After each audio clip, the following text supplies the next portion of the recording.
Our Lord tells us in the Gospel, or reminds us what was said in the Old Testament, that we should love the Lord our God with all our heart, soul, mind, and strength, and to love our neighbor as we love ourselves. We love our God with all our heart, with all our affections, all our emotions, all our desires and dreams, with all our soul, with the depths of our being, our eternity, with all our mind, all our thoughts, all our decisions, all our imagination, all our plans, and all our strength, all our energy, all our efforts. All of this we have to do. He says, is our Lord exaggerating? Is he using hyperbole like he does in other places? Do we really have to do this?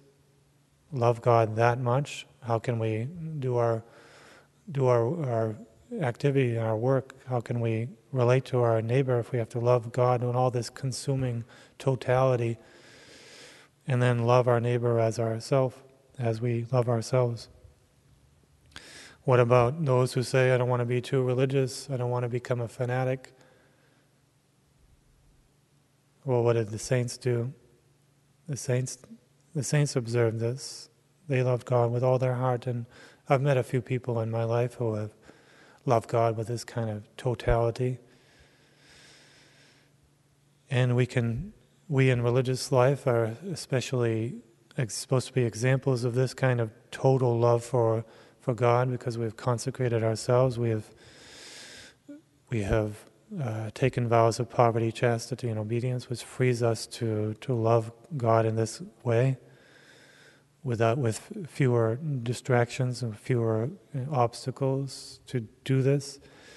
But all of us who are baptized have consecrated ourselves, even lay people, even those who work in the world, are called to love God in this way, to do all our activities in the world for God, for the purpose of pleasing Him, whether we're married or a single or working as a lay person, as well as those who are religious. And this is what it means to become a saint. When we're in heaven, we'll be serving God with this kind of totality. So why not here on earth? Is that fanaticism? Fanaticism really is when those who do everything to do all their religious practices to be seen, to be praised, not for this sincere effort to please God and to do His will.